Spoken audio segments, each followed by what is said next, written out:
Okay, good morning, everybody. The time being 9 a.m., I'd like to call today's Judicial and Public Safety Committee meeting to order. My name is Myrna Molina. I'll be chairing the meeting of January 12th, 2023. May I please have a roll call? Gums, Linder, Present. Roth, Roth here. Pepe, Deppie here. Williams, Williams here. Leonard, Leonard here. Molina. Molina present. You have quorum. Thank you. And then a little change to the agenda. Our state's attorney has asked to delay her on the agenda, so I'm going to put her at the end. So we will move on to monthly financial reports. The financial reports are on file if anybody has any questions. And then we have the Merit Commission. We have someone here from Merit Commission. Good morning. Good morning. Apologize, we haven't been around a while, but I've been on vacation, had a couple new knees. So, and I'm the only one that's available during the week. The other two commissioners have full-time jobs, so what you see is what you get. We get two good knees. It's a beautiful view, Pete. Yeah, thank you. But anyway, since we've talked last, we've had our promotional exams for patrol sergeant and lieutenant. The sheriff has been given a list of 18 prospective deputies to be promoted to sergeant and 6 sergeants to be promoted to lieutenant. A couple of those deputies have been promoted and 1 sergeant has been promoted to lieutenant. Other than that, we anticipate some hirings because of the recent retirements and a few more pending. So we moved our next examination deputies up from June to March 15th. We'll be testing out at Waubonsee Community College, which is going to save us some money because we're going to do it for nothing, which is a good thing. So that list will be, or we'll be advertising for that in February.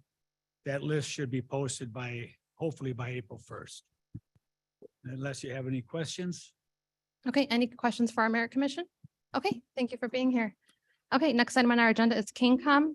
We have Ms. Guthrie here. Good morning. Good morning. Happy New Year. Our monthly reports are in the packet today.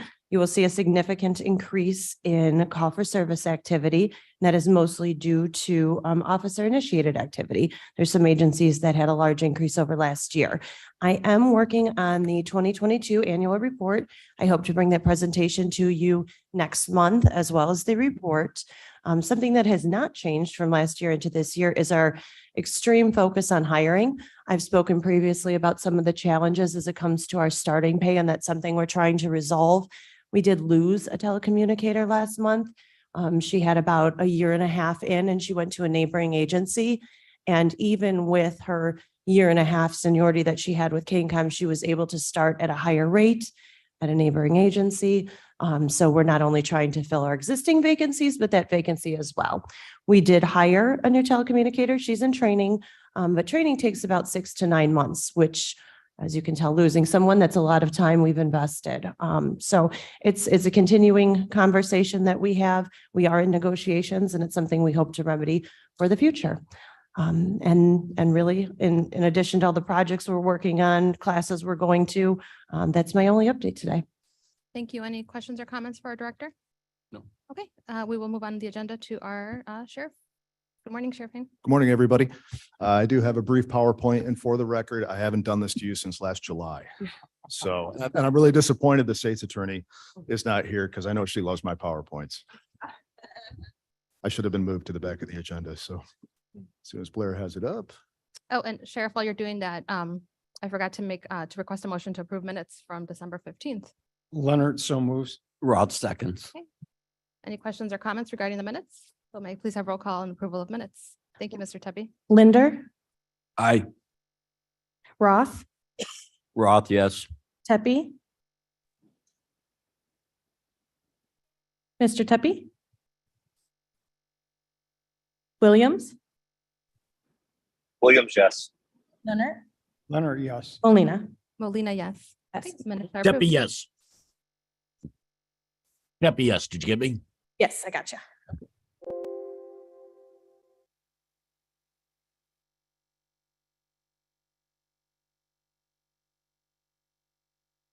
We good to go? Yeah, go ahead. All right, awesome. All of our financial and other reports are on file. Just want to give a quick update on some public safety activity over the month. We did have quite a few vehicle burglaries in random areas throughout Kane County, both unincorporated and municipal. And it's the same type of MO where they're the crews that come from either Chicago or Rockford. We believe this crew was out of Rockford.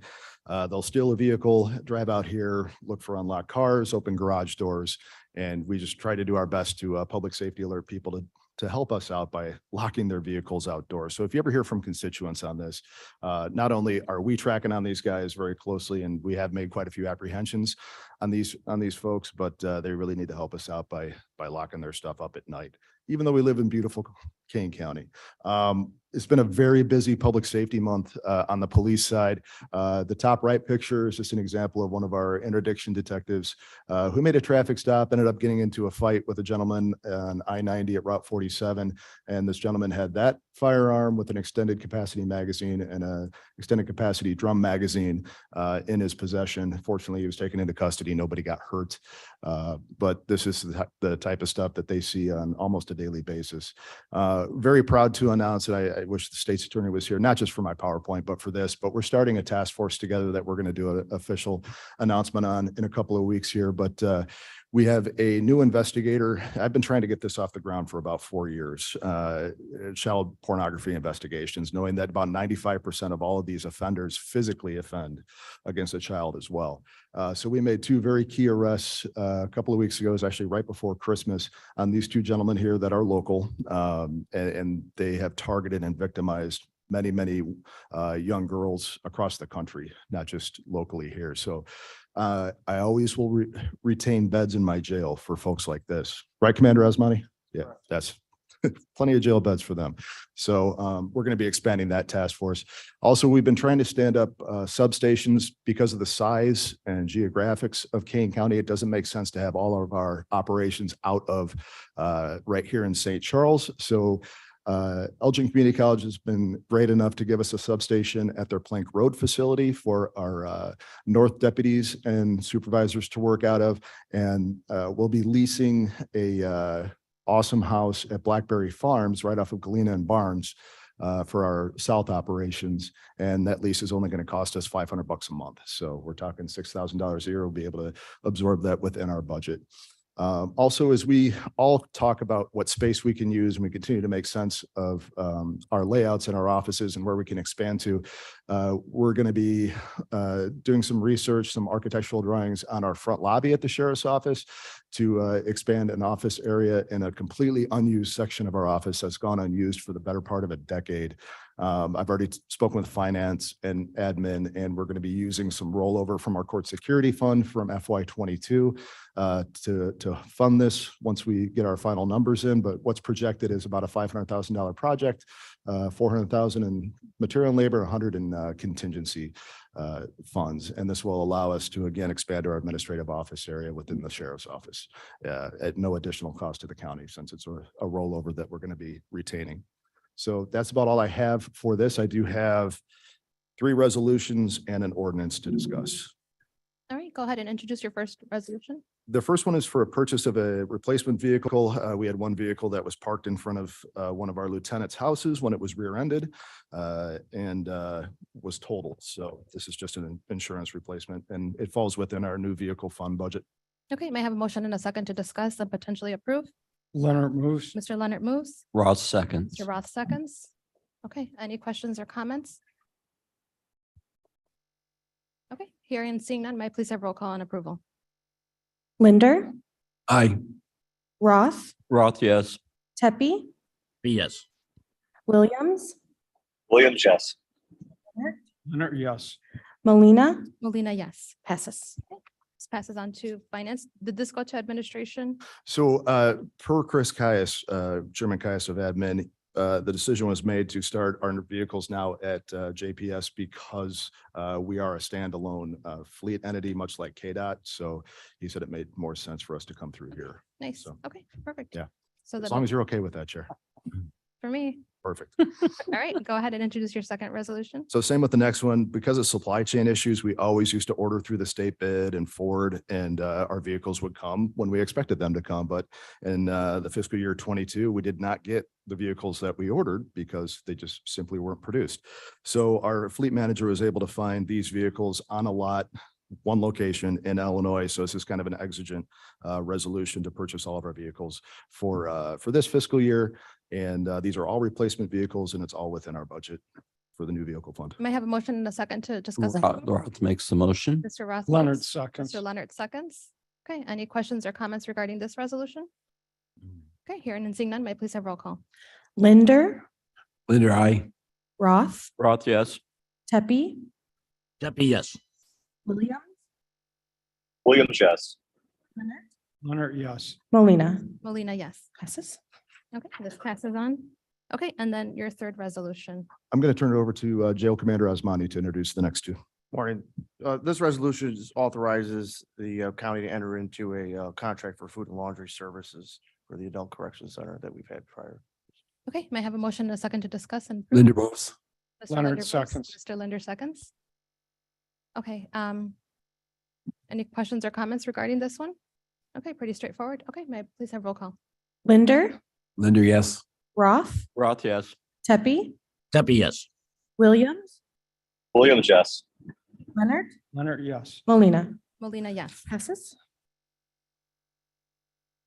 And just to make sure, this is the resolution that was sent to us last night. So it's replacing the resolution that is currently in the agenda. So I just want to make sure everybody is aware of that. So we're just amending that resolution so that the correct one goes on to finance. Okay, and the next ordinance. This would be an ordinance for amending the King County Article 2 division.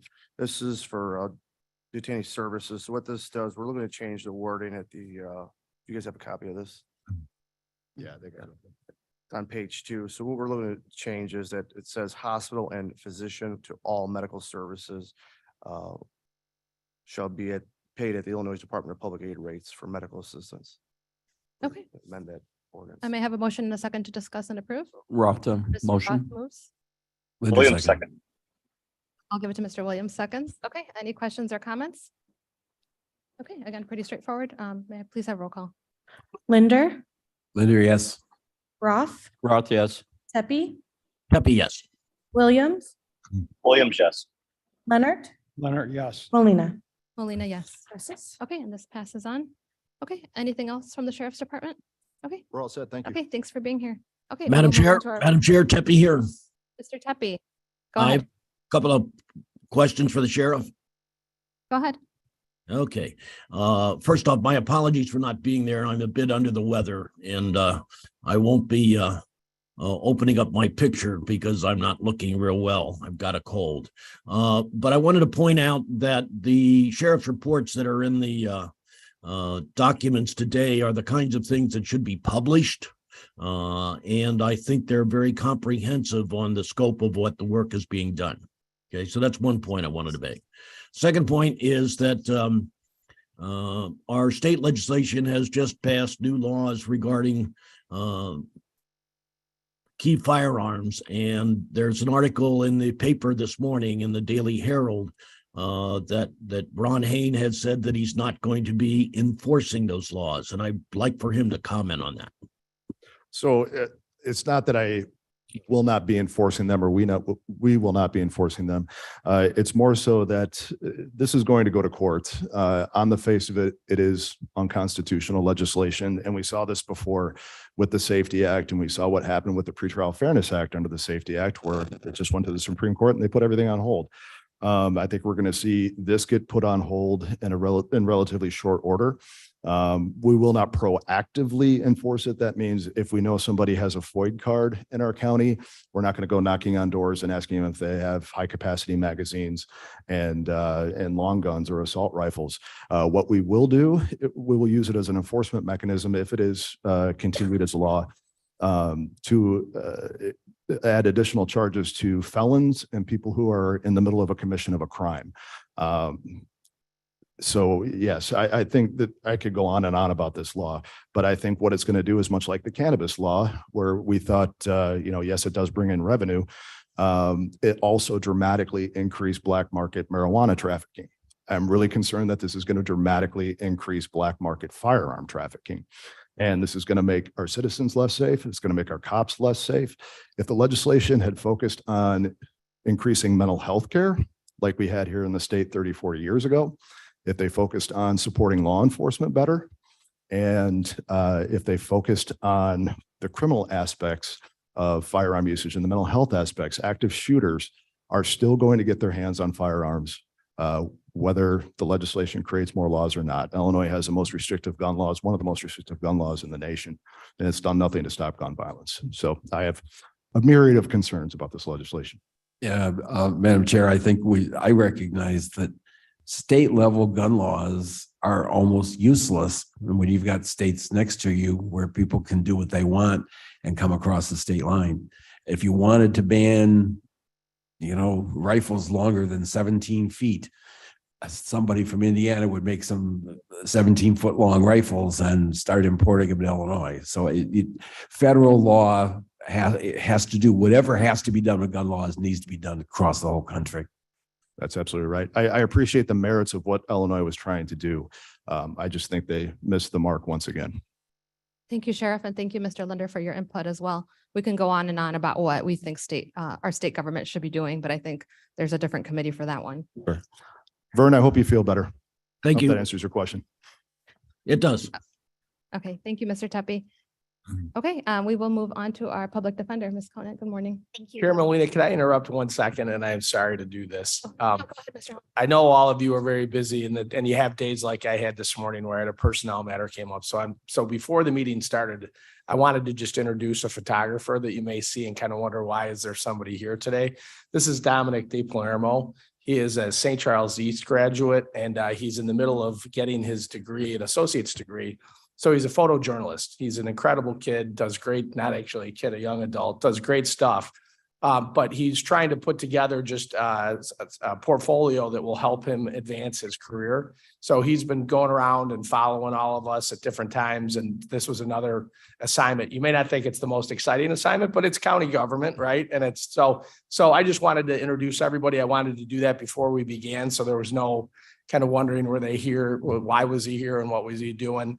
But again, I know that, through all of you at different times, you've had 4-H individuals, mentoring and following you around. And I just really wanted to first compliment Dominic for the initiative that he's showing, but 2, let you know that that's why he's here, just in case anybody wonders. Thank you, Chief Judge Hall, and feel free to, Photoshop any of us if you need to. But he's a perfect example, I think, of the type of kid that we're so proud of in Kane County. He's putting himself through school. He's working hard. I met him when he was just out there doing an assignment for a photographer trying to earn some extra money. And I have no doubt that keep an eye on his name because he's going to do great things. Thank you. Welcome. Conant, sorry for the. No, Go ahead. Fine. Thank you. Good morning. My reports are on file. If you have any questions on those, just as we are working on our 2021 year-end or 2022 year-end reports, and hope to have more information for you on those in the coming months. Just a little preview. In 2022, we opened in the public defender's office 7,022 cases and closed 7,731. So it was another busy year in our office, and we continue to work on all of the open cases that we have. With the suspension of the Pretrial Fairness Act, there was a little bit of a sigh of a relief in my office. Change is hard, and the attorneys were not looking forward to that change, but they are happy that there's a little bit of a reprieve for some continued training on that. And we are also, with the reprieve, looking forward to doing more in-house training this year so that we can focus on some other aspects of our job. And that's all I have for today. Thank you. Any questions or comments for public defender? Okay. Thank you for being here. We will move on to judiciary and courts. We have Chief Judge Hall. Go ahead. Yeah. Well, first of all, good morning, everybody. A couple things. One is, I wanted to let you know that room 007, which was the courtroom that the county board approved, was recently opened on January 2nd. That was a courtroom that we built out and that you approved because we were going to need 005 for the Safety Act. So with the Safety Act suspended, the question becomes, was it necessary to build out 007? Well, again, I want to focus on the fact that 007 is now going to be a courtroom primarily focused or completely focused on orders of protection. And that has continued to spike and rise. And so even if the Safety Act never gets to fruition, the courtroom was a great investment by the county. And it's already being used Monday through Friday, 8:30 through 4:30. We hope to have some sort of ceremony where we can invite you over. It's kind of the courtroom of the future. The technology's there. It can be used, we can use it remotely. And it's just it's a great piece of work that was done and approved by the county board. So thank you, because it started here. Next up on the Safety Act, as you know, it's been mentioned and it's been all over that it was found unconstitutional by a judge in Kankakee. The Supreme Court eventually said that we're going to put the entire state on hold until they hear those arguments. So, when Ms. Conant says there was a sigh of relief, I think that it was twofold. One is anything new is hard. And so I think everybody was a little bit apprehensive at the same time. I was a little bit disappointed only because we had worked so hard to get ready for it. And it's kind of like planning for the wedding and not having the wedding, right? I mean, so in the end, we don't know what's going to come. We were ready to go. We will continue to be ready to go. The debate is always how hard do you work at something if you're not sure it's going to be put into place. So I think we're ready. We're going to maintain and have meetings, and then we're going to wait for direction. And no matter what direction the Supreme Court gives us, we're going to be ready for that. But we're all, anxiously awaiting what's going to happen, in March or April. Does anybody have any questions about that? I know we've talked about the Safety Act a lot. Anybody have questions? Judge Hall, just everybody mentions the Safety Act, but there was specific things that the judge found unconstitutional. Correct. It's kind of an omnibus bill, so there was a lot attached to it. Could you just kind of provide us just a snapshot of what was unconstitutional about it? Yeah, so a couple good points. One, it was a 700-page bill. As Sheriff Hayne has talked about, there was a lot that went into police training, body cameras, and that part of the law was not found unconstitutional. S.A. Mosser gave a report to us the other day that indicated that the state's attorneys who challenge the law are going to leave that as it is, so that part of the law is going to remain. The PFA, or the pretrial fairness part, was the part that the state's attorneys challenged. And it was found unconstitutional on a couple different grounds. One was separation of powers, and that the legislature improperly invaded the judicial branch. So that's one violation of the Constitution, and that the victim rights bill was impacted. And so again, the argument would have been that any changes to the Illinois Constitution would have to be by referendum, not by the legislature. And so those are two of the biggest issues. There's going to be a lot of briefs and a lot of arguments on both sides. There's no way to know how it's going to turn out. I will tell you that, I was disappointed to read in newspapers that they talked about, the Supreme Court is full of Democrats now, and so we know how it's going to go. That's not how it's going to go.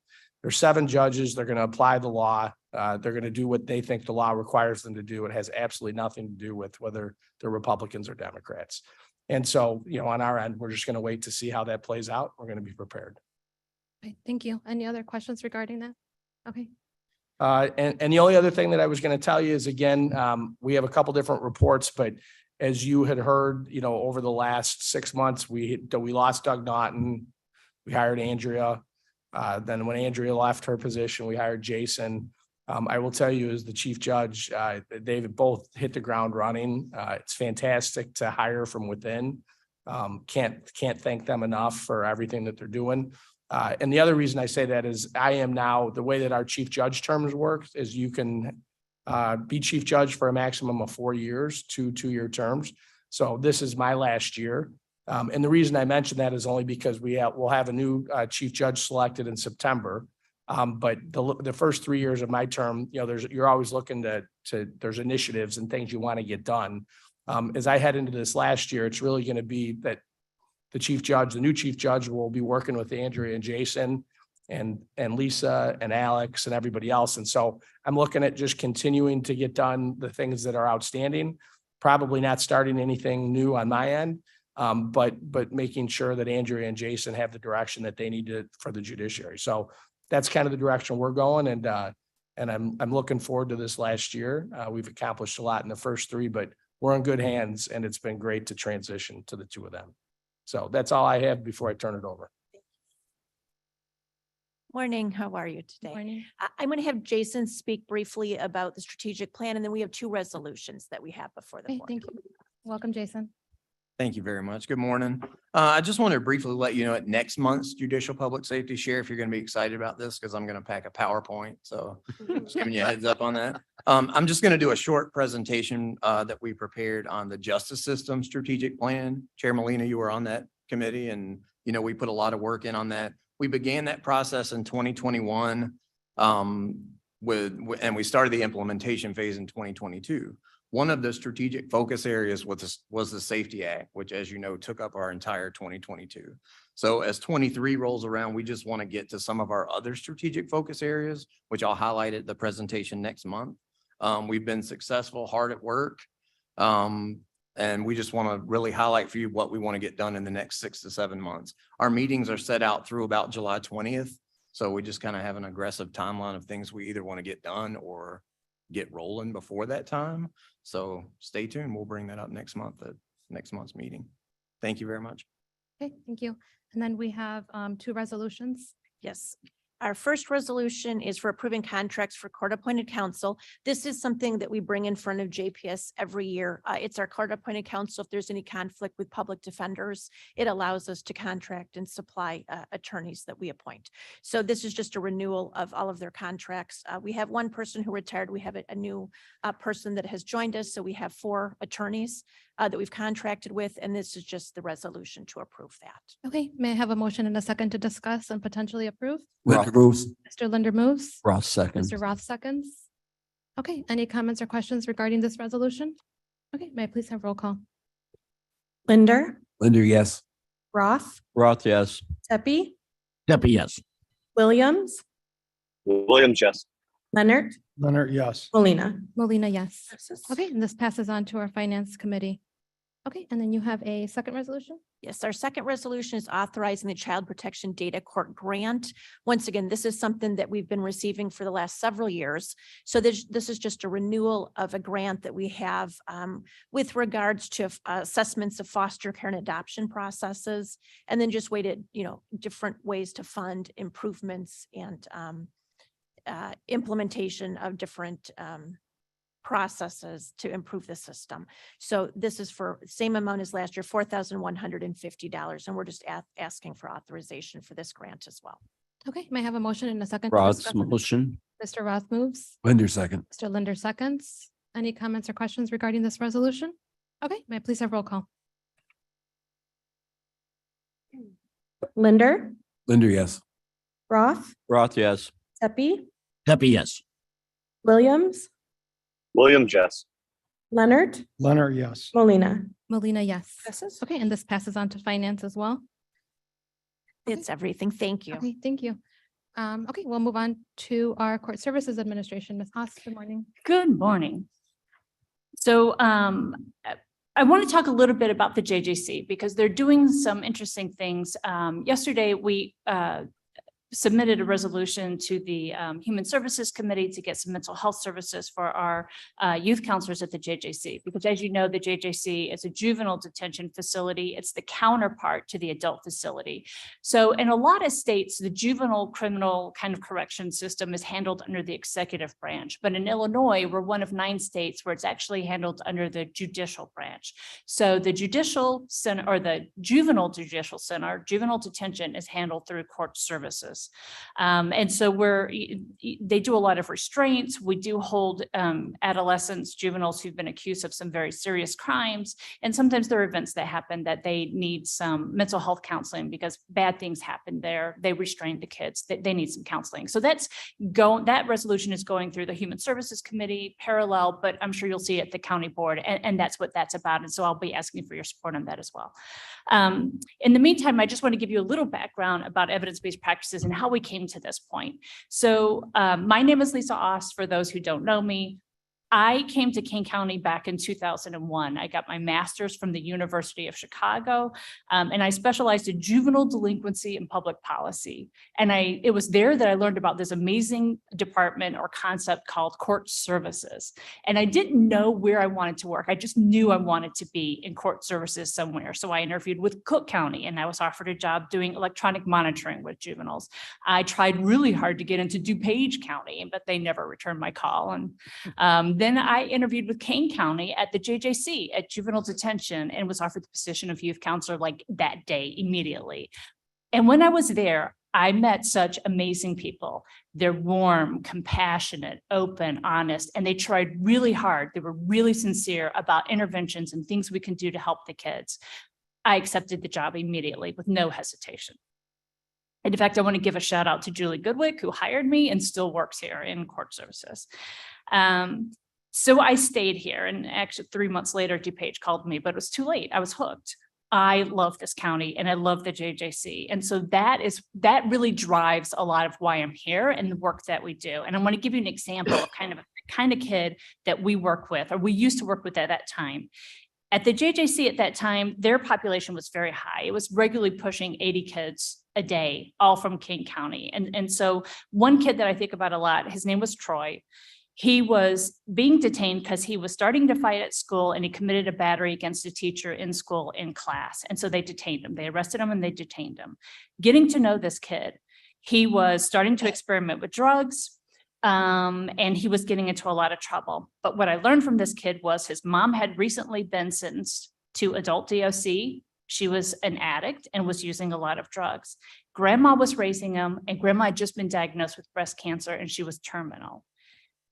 That kid was acting out at school. So to me, it was such an aha moment. This is exactly what I got into this field for. That kid didn't need to be punished as a criminal per se. What was driving him was his grief. He needed grief counseling. He needed planning for his future. And that is what I think about all the time. How do we stop crime? We address those underlying criminogenic needs. So now I'm going to tell you about a criminogenic need.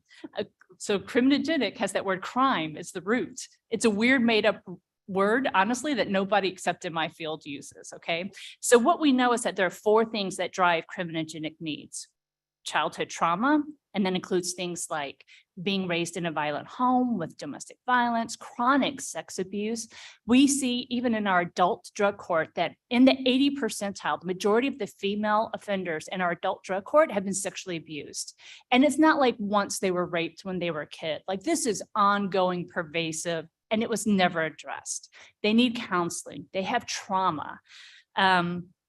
And by sideways, I'm going to introduce Dr. Singh to those of you who don't know her. She is the director of our Kane County Diagnostic Center, and her staff have been trained on things like dialectical behavioral therapy, which has been used and shown to be very effective with people that we used to call borderline personalities, or people who have a lot of trauma in their history.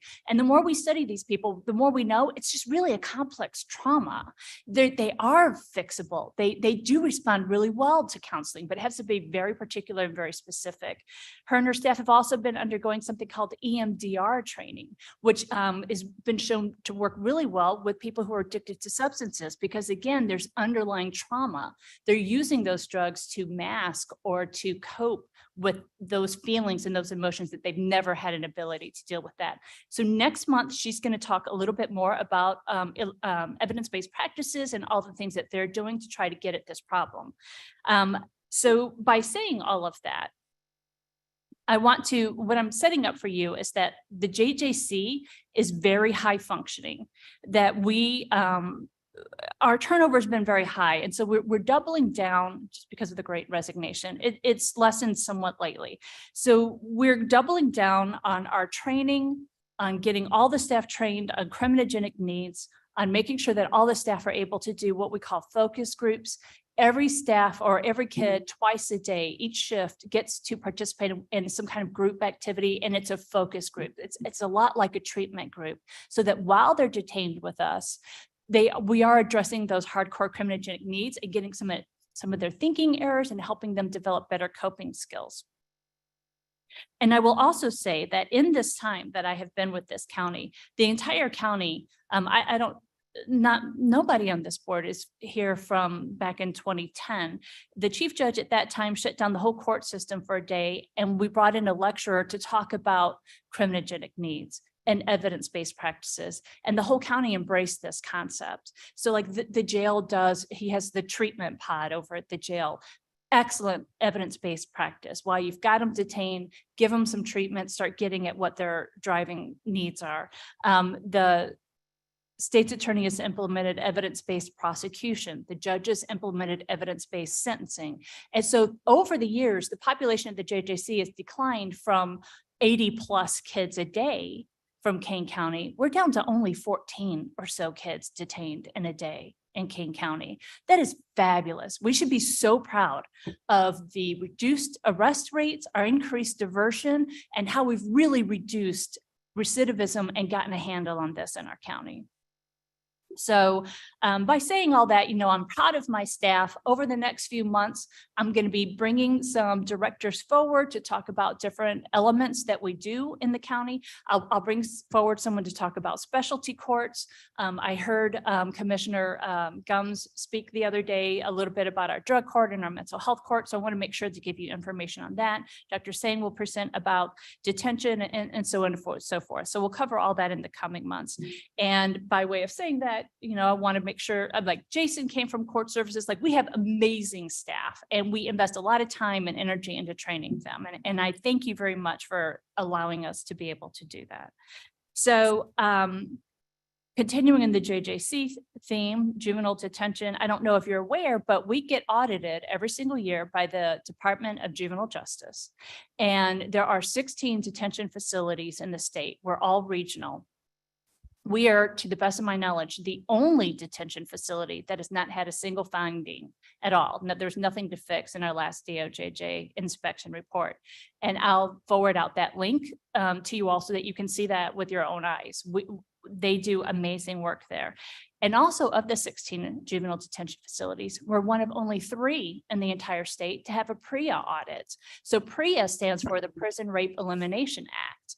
Everyone says they're compliant. We're one of the only ones to actually put our money where our mouth is, right? We walk the walk. We don't just talk it. And so we've had 3 successful audits, and our next audit is scheduled in February. So the facility's getting ramped up to prepare for this next audit. I'm very proud of them. They're doing really well with that. One of the things one of the resolutions I'm presenting is for to carry over funds for laundry. It would be great if the kids smelled great for the audit. So we'll get there in a minute. So I'm happy to send all of that out. And the other thing is that just to emphasize that the JJC, we work really hard to implement best practices, to follow the federal law. I believe that our recidivism rate is some of the lowest around, and always welcome you guys to come and tour the facility at any time. So having said all that, I'm ready for my resolutions. Okay, thank you, Ms. Ost. Any questions or comments regarding the report? Okay. Lewis online, could I ask a question? Absolutely, Ms. Lewis, go ahead. Awesome. First of all, Lisa, thank you so much for being part of our county and your enthusiasm, and mostly for the excellent report this morning. I support everything you guys do. But I do have a question that you might not be able to answer, but when these kids leave the JJC and they go back generally to our school systems, how can we, and I have a relationship with District 131 in Aurora, what should the schools be doing to make sure that the transition is good and that, we can keep these kids on track? That is an excellent question. That is an excellent question. So our JJC has 3 mental health staff, and as well as the teaching staff at the JJC are provided by the Regional Office of Education. And so at the regional office level, at the educational level, the ROE reaches out to each school that minor is returning to make sure that the schoolwork transfers, to make sure that they're getting credit for the work that they're doing, and to continue to coordinate to make sure that we're providing in our school system within the facility the same high standards and expectations that they have for them at school, so that is not interrupted.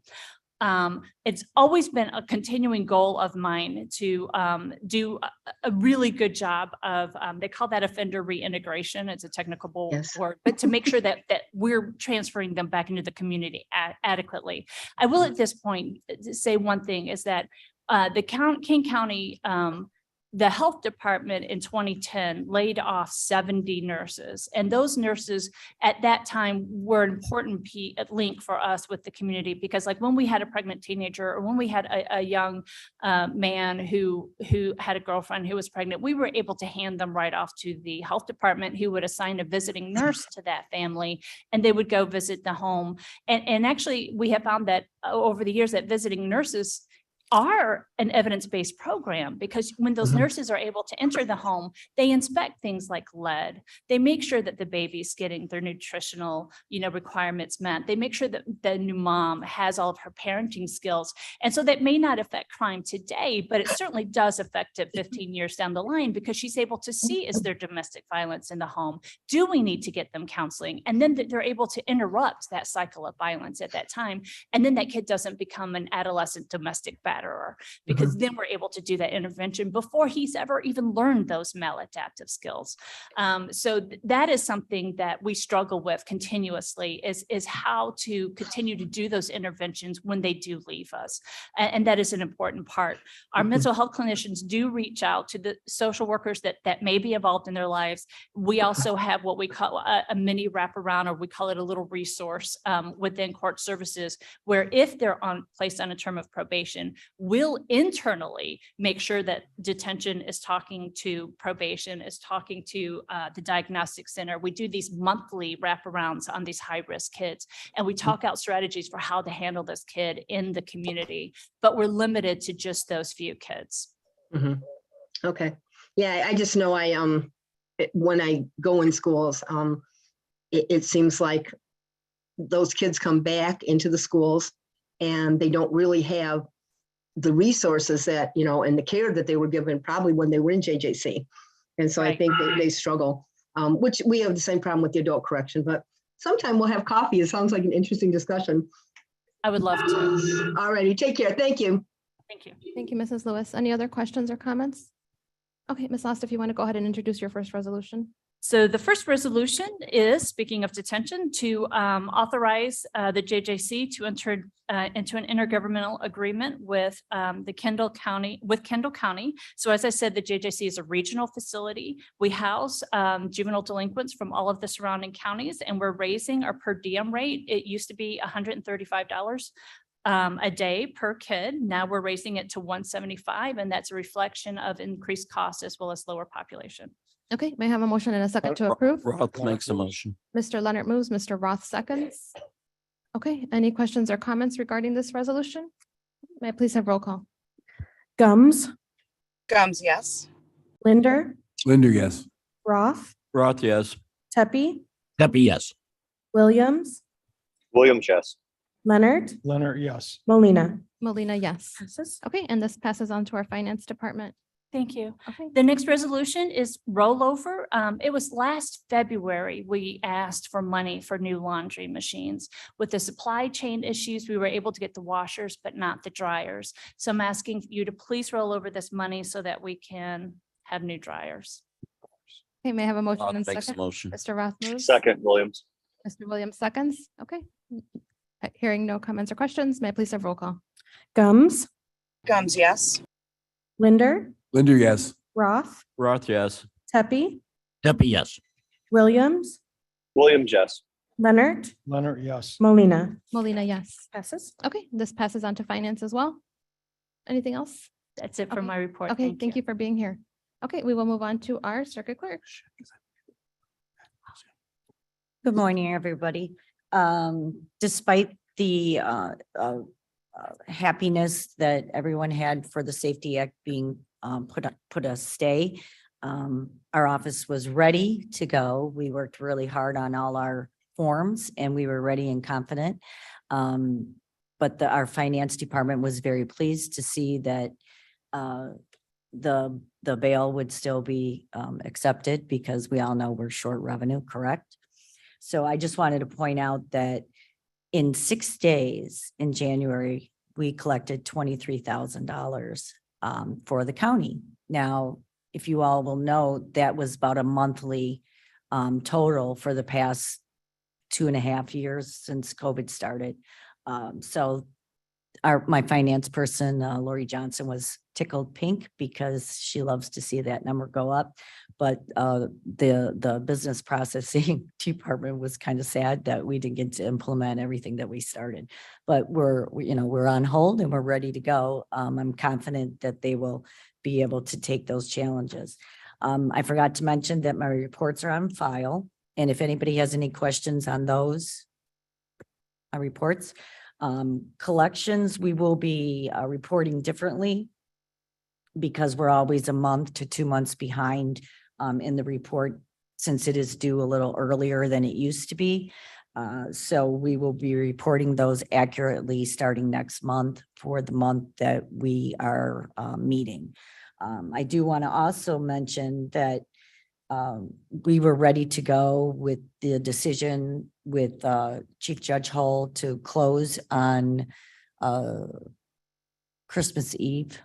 I believe I was out of town. I was in New York and we were handling those calls back and forth as I was driving to New York, but I was very proud of staff. They were ready to go by Tuesday if the call was made due to the weather outlook.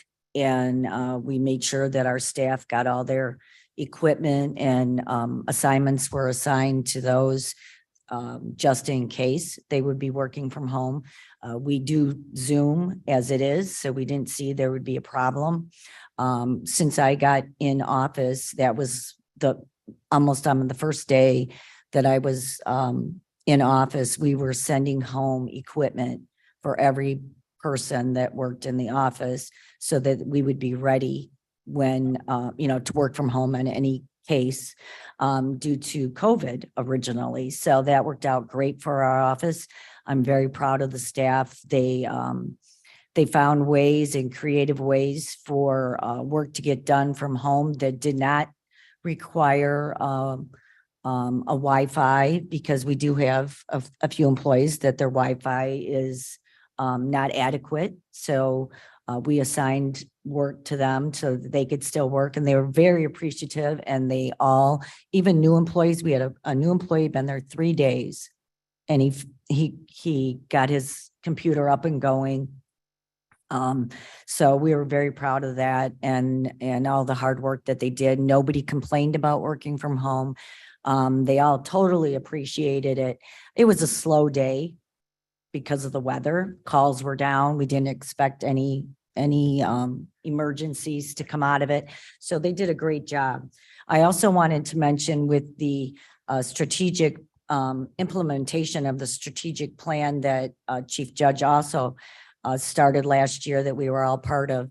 One of my tasks is HR that I've mentioned before, and modernization of HR. And we all know that, it's hard to fund our employees. It's hard to pay our employees what they deserve. And so we've thought out of the box, and we started the birthday. We started with, you get your birthday off. You don't have to use it on your birthday, and you work with your supervisors to get that off in the month that your birthday is. So the employees were ecstatic. They all appreciated that. And we're having the same issues that we've had for the past, since I got in office, since COVID, hiring. And we are still down, I believe, 9 employees.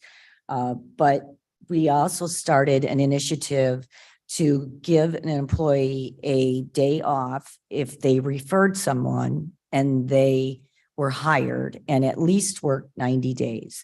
So if they get hired, if their referral gets hired and stays with us 90 days and doesn't get snatched up by any other department like the state's attorney's office, then that employee that referred them will get a full day off. So our employees are excited about that also. You have to kind of think out of the box. I know that a lot of businesses and employees or employers are giving stipends for or what is it called? Sign-on bonuses. And that's obviously tax dollars. That's obviously county money. So we can't really do that. But I would encourage the county to think of something out of the box like that. And maybe come with a resolution that the whole county could be involved in that, because it is really hard to bring in good employees. And if we do offer some type of sign-on bonus that the county would initiate, then I think all of us would kind of see a ramp up in our applications. I believe that is all I have. Any questions? Any questions from Ms. Barrero? No, one thing I'd like to say that I was happy came out of our Human Services Committee yesterday is amending our insurance. Insurance will start 30 days from hire, which is something Excellent. That was that something that we discussed, our correct? strategic planning had discussed and Ms. Moffett Excellent. had discussed. So that's great. So I think Yes. little by little, we're making progress Mhm. on some of our initiatives. So thank you, Ms. Barrero. You're welcome. Okay, any other? Make one questions? comment, Chair, Madam Yes, Chair, go ahead. as it relates to the snow day, just so on the 23rd was the day that, was temperatures were plummeting. But I do want to again give a shout out to Kane County, because again, what IT and what the county board did, it was give us all the technology so that we could hold Zoom court. I'm really proud of the fact that the 16th Circuit was I think the only county that decided to hold court remote versus shutting down.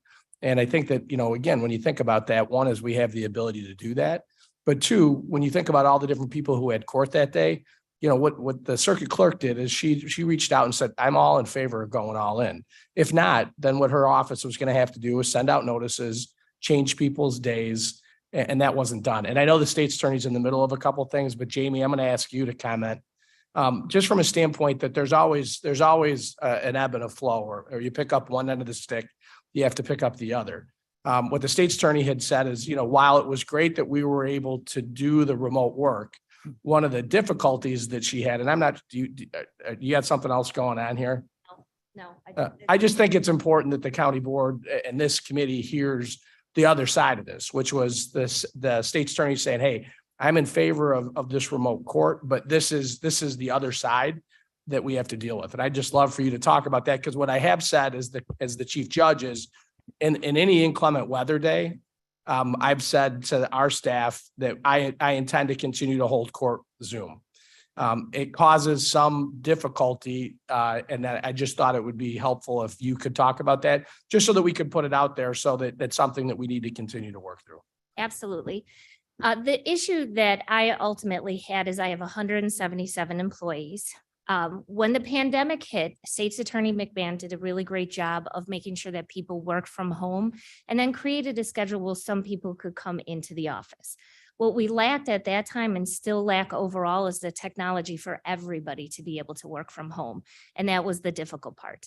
When I took office and we knew that we were going to have another wave of COVID and people were going to have to work from home, I worked with IT to get more technology for my staff members. So a lot of people who did not have laptops during the original pandemic then were given laptops.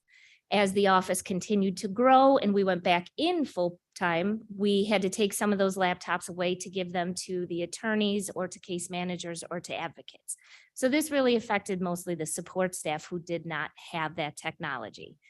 So when this came about, my issue was I didn't have the ability to have everybody work from home. And then I had a staffing issue that I had to deal with.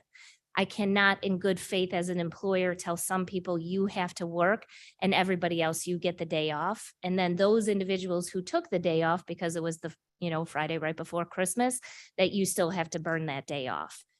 I understood the need, and we ultimately were able to get a group of core people who did work court that day. Those individuals have been given another day off that they can use in the future. All of the people were sent home that day. They didn't have to take a day, and anyone who had taken the day off, I recredited that to them because I thought that was the most fair. The other issue that we ran into with some people working from home is daycare, because due to that inclement weather, their children were also sent home because daycare providers weren't there. So we had to figure out who could work and who couldn't because they had young children at home. And then the very last part is I do have some people who cannot afford to have internet at their home. So there are just some people who will never be able to work from home because they just can't afford it. I know that it seems like an odd thing for the majority of us because we all have internet, but I do have people, because of the income that we provide, that's an expense that is not something they can afford. So we're working on all of that to see what we can do. I've talked to Mr. Fonstock already. I know that Ms. Conan had a great suggestion because they're swapping out some of their computers. We may be able to take some of the old computers and just be able to hand those out. I know we have some of those MiFi that we might be able to give to people to accommodate this in the future. So we're going to do our best. It's just almost a staffing nightmare for those with that many individuals, unfortunately. So I just think it's important to recognize on one hand, we were able to do it and we're going to continue to do it. On the other hand, you heard about the effort, which I'm super proud of and appreciative of all the county departments that rallied together to do it. But there is that other side that we have to recognize and continue to work on. So what we've talked about as a group is that I've told people in clement weather days, we're Zooming. But we also have to understand that there's needs of other departments that we need to try to figure out how to accommodate. So, but again, appreciate Teresa talking about that. And she was kind of one of the driving, like, we can do this, let's go. We couldn't have done it without her and her clerks. So it was a good day for King County. Thank you. Thank you for that. I think it's important to see what works and what doesn't and work on what's not working. Things like laptops that already have cellular data on them. We might have those available for those people who don't have web at home, but thank you for that, update. Mr. Lender, did you want to add something? Okay. Ms. Barrero? If I could comment on one of the issues I know is it's really hard to get equipment. With IT, we wait forever sometimes, and it's not IT's fault. There just isn't equipment. But in some of our computers, even we call them, I think they're French, their keyboards are in French or something, but you know about that, yes. But they still figured it out and made it work. But I understand the issue with trying to get equipment. There just isn't any. We've waited for over a year, I think, for a printer. It just isn't. So I just wanted to add that. Thank you. Okay. Any other questions or comments? Okay, we'll move on to our coroner.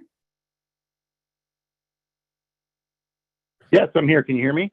Yes, Coroner Russell, go ahead. Good morning. Good morning. Yes, reports on file. Wanted to offer, as I've done over the years, all the new county board members to please come over to the office and take a tour if you haven't done that already. And, we can ask questions one-on-one as what we do on a daily basis. We were not able, you can't do death investigation from Zoom. So when the 23rd hit, most of us still had to come in. One of my administrative staff I was able to set up at home. But yes, other than that, the numbers we got a little bit of a reprieve last month. Prior to having a record-breaking month prior to that in November.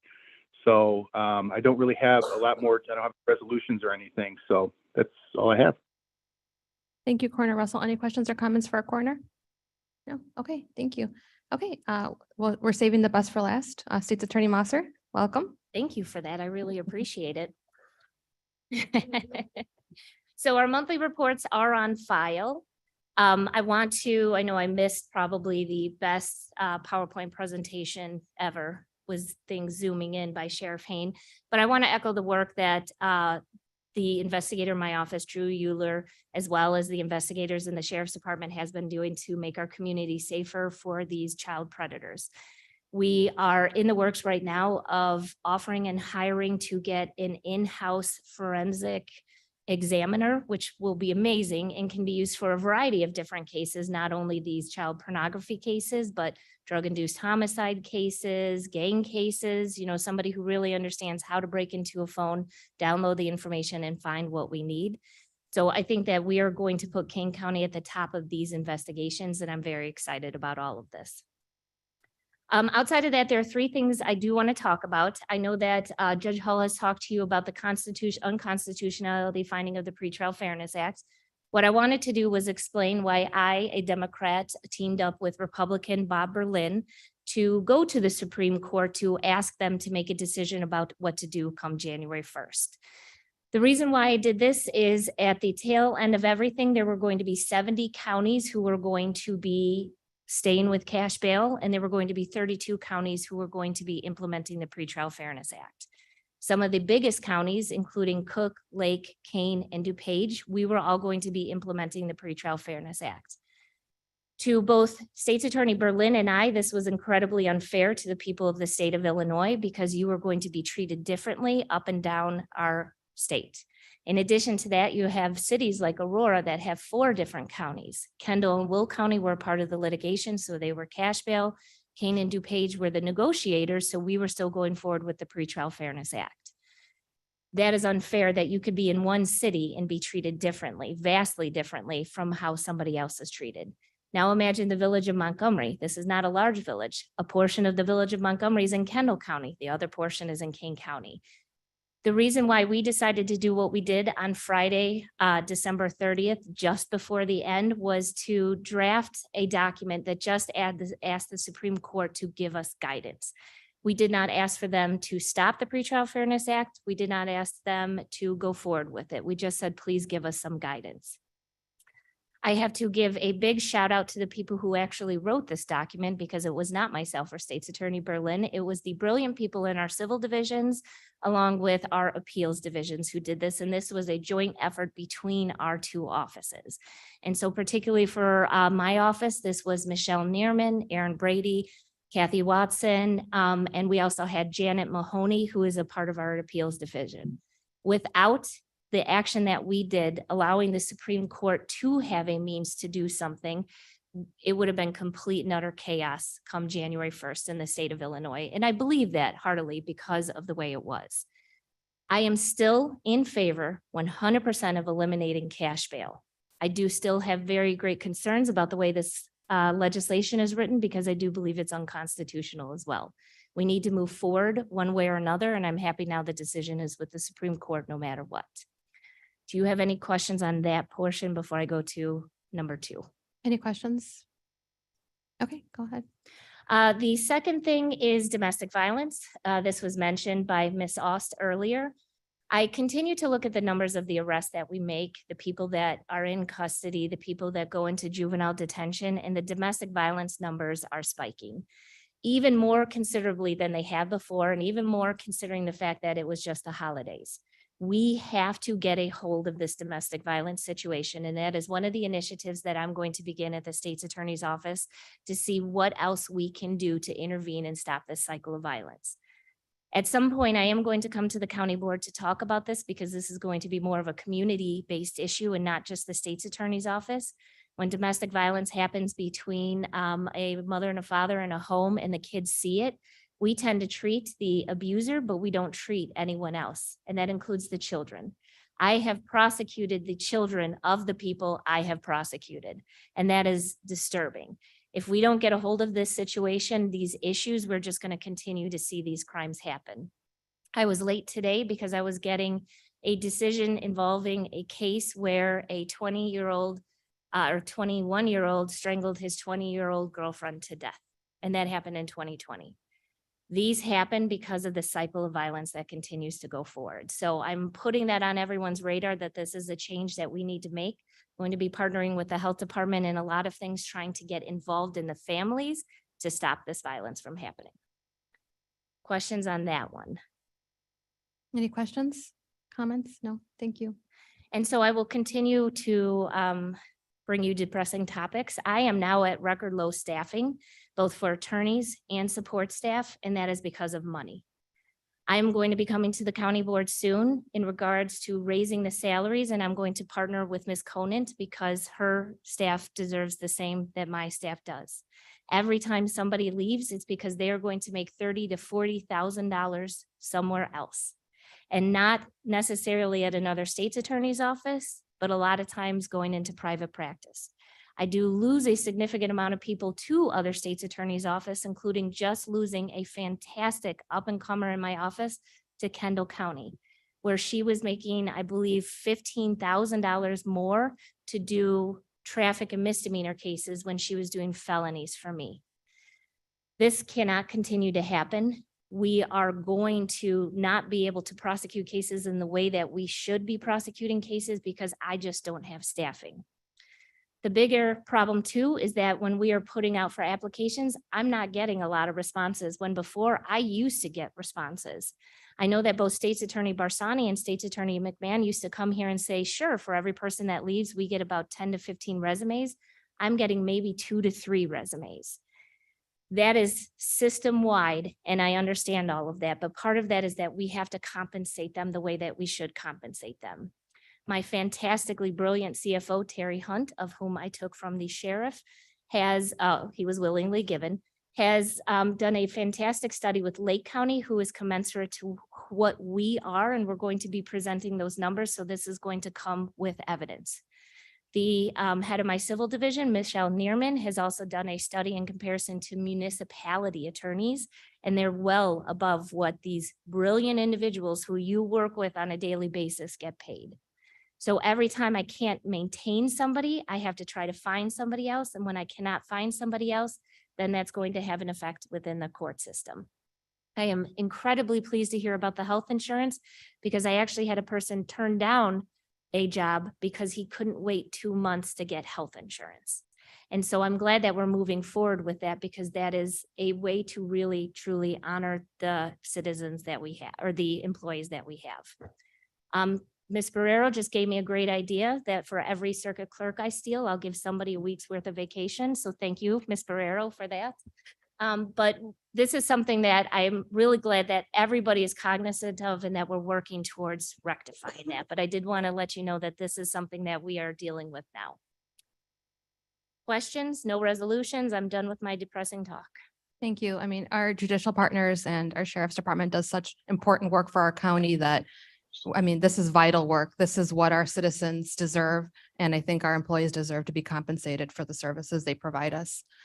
So we'll continue Mr. that Chairman? conversation. Thank you. Mr. Chairman, Mr. Williams, Mr. go ahead. Chairman, yeah, I have a quick question for Ms. Mosser. Ms. Go ahead. Mosser, when you say your office has historically low staffing, is that, can you give me some context for that? Are you talking Absolutely. about during your term?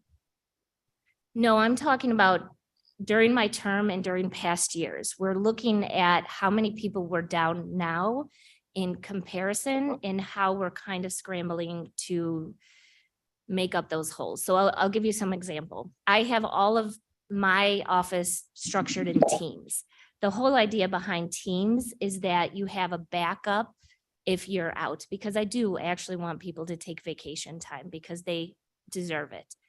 The problem is we're at a point now where we don't have the backups to the originals, and then the originals are leaving. I will talk about the anchor unit that I have right now. The anchor unit does our general felonies, and each of them are assigned to a courtroom. I am now down 2 anchors within a unit of 5 people. And those are individuals who do felonies and who are supposed to sit in the courtroom to do what they're doing. Now, the traditional backup for them has also been my domestic violence and DUI unit because they're also assigned to courtrooms, and I'm down, I believe, 2 people within our DV and DUI unit as well. So I'm losing that backup. I had a support staff person who was really great just quit because she's going to go to a municipality making significantly more money than she is making here. We're down individuals in our child advocacy center, which is an important division that we have. And it just across the board, I do not have the levels of staffing necessary to make sure that we are ready for court every single day, which means that the attorneys are doing more than their share of work. The support staff is doing more than their share of work, along with our advocates and case managers. I hope that answered you. your question. You're welcome. Yes, thank you, Ms. Musser. Okay, any other questions for our state's attorney? Okay, we will move on then. I don't have anything for old business, just an update. We've been discussing two different ordinances related to the firearms and to noise. Mr. Van Kerkhoff and our chair, Madam Chair Pirog, are working with community groups to obtain input from them, and we should be hearing back from them probably in the March meeting. So if any of your constituents have any questions regarding that, please reach out to Mr. Van Kerkhoff, and we should have an update for that by March. May I have a motion and a second to place reports on file? Roth makes the motion to. Mr. Roth moves. Linder seconds. Mr. Linder seconds. Okay. May I please have roll call? Gums, Gums, yes. Linder, Linder, yes. Roth, Roth, yes. Pepe, Pepe, yes. Williams, Williams, yes. Leonard, Leonard, yes. Molina. Molina, yes. Okay, reports are placed on file. We don't have a need for executive session, so I'd like to thank everybody for your time today, and I'd like to request a motion to adjourn. I saw motion. Okay, Gums Mr. will Linder second. moves. Mr. Williams and Ms. Gums second. All those in favor? Aye. Aye. Okay, Aye. thank you.